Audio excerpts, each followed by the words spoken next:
दोस्तों, प्राचीन काल से ही मनुष्य रोगों को दूर करने अथवा उनसे बचने के उपाय ढूंढता रहा है।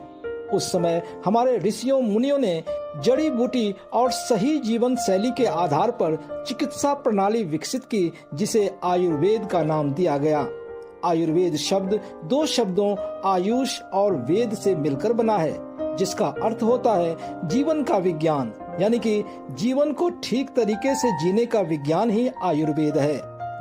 आयुर्वेदिक पद्धति में इलाज के दौरान चिकित्सक या डॉक्टर केवल रोग के लक्षणों को ही नहीं देखता है, बल्कि आपके मन, प्रकृति, दोषों, वात, पित्त, कफ और धातुओं की स्थिति को भी ध्यान में रखता है। जब रोगों के इलाज के लिए आप किसी आयुर्वेदिक चिकित्सक के पास जाते हैं, तो आमतौर पर वे कहते हैं कि आपके शरीर में वात बढ़ गया है, या पित्त बढ़ने के कारण ये समस्या है, अथवा शरीर में कफ का असंतुलन हो गया है। आइए जानने की कोशिश करते हैं कि आयुर्वेद के ये त्रिदोष वात, पित्त और कफ होता क्या है और इनके असंतुलन से हमारे शरीर पर क्या दुष्प्रभाव पड़ता है। दोस्तों, पंच तत्व जल, पृथ्वी, आकाश, अग्नि और वायु से मिलकर बने हमारे शरीर का स्वास्थ्य आयुर्वेद के अनुसार मुख्य रूप से वात, पित्त और कफ के असंतुलन पर सबसे ज्यादा निर्भर करता है। यदि इनमें से किसी का भी असंतुलन बिगड़ जाए तो रोग उत्पन्न होने लगते हैं। इसी कारण आयुर्वेद में इन्हें दोष या त्रिदोष कहा गया है। आइए इस वीडियो में जानते हैं वात दोष के कारण, लक्षण, उनके असंतुलन से होने वाले रोग अथवा परेशानियां तथा इनसे बचने के उपाय के बारे में।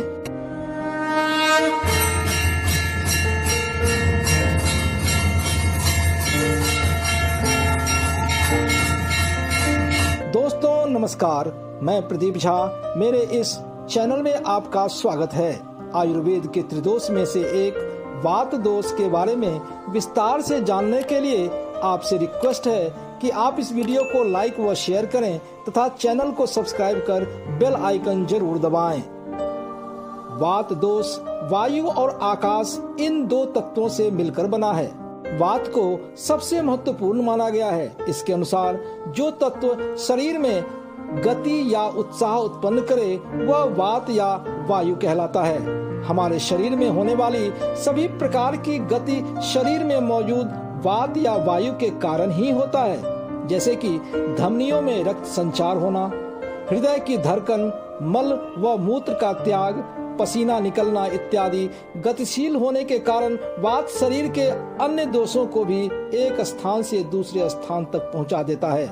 इसीलिए आयुर्वेद के अनुसार शरीर में सभी प्रकार के रोगों का मूल कारण वात ही है। जिस व्यक्ति के शरीर में वात दोष ज्यादा होता है वह वात प्रकृति वाला कहलाता है। हमारे शरीर में वात का मुख्य स्थान पेट माना गया है। इसके अलावा नाभि के नीचे का भाग, छोटी व बड़ी आंतें, कमर, जांग, टांग और हड्डियां भी वात के निवास स्थान माने गए हैं। वात प्रकृति वाले लोगों में पाए जाने वाले लक्षण हैं शरीर में रूखापन रहना, दुबलापन, धीमी और भारी आवाज और नींद में कमी होना। साथ ही आंखों, भौहों, ठोड़ी के जोड़, होठों, जीभ, सिर, हाथों व टांगों में अस्थिरता भी वात के मुख्य लक्षण हैं। वात प्रकृति के लोग निर्णय लेने में जल्दबाजी दिखाते हैं।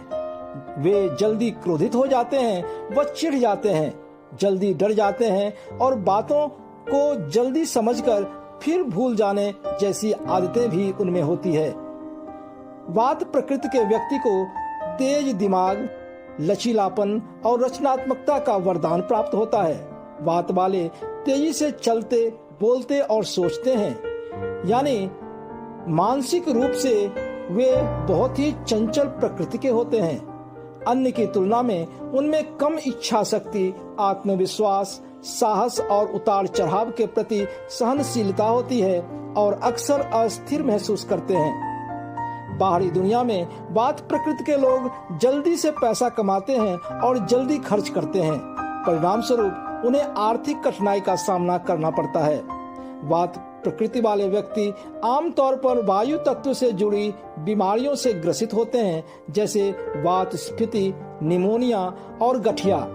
इसके अलावा पेट फूलना, टिक्स, ऐंठन, जोड़ों में दर्द, शुष्क त्वचा और बाल, पेट कब्ज और मानसिक भ्रम भी शामिल है।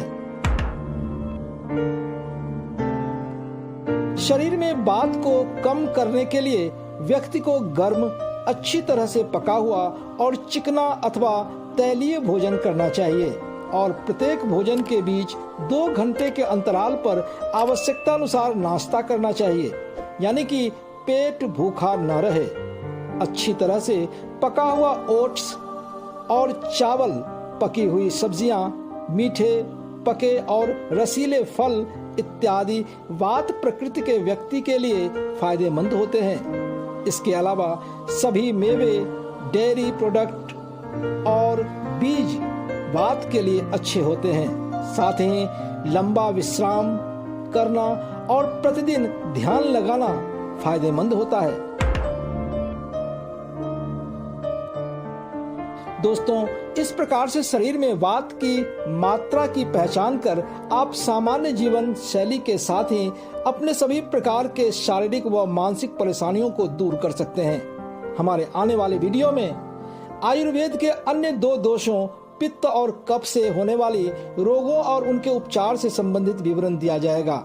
अतः आपसे रिक्वेस्ट है कि आप इस चैनल को सब्सक्राइब कर बेल आइकन जरूर दबाएं, जिससे कि आने वाली वीडियो का नोटिफिकेशन आप तक आसानी से पहुंच सके।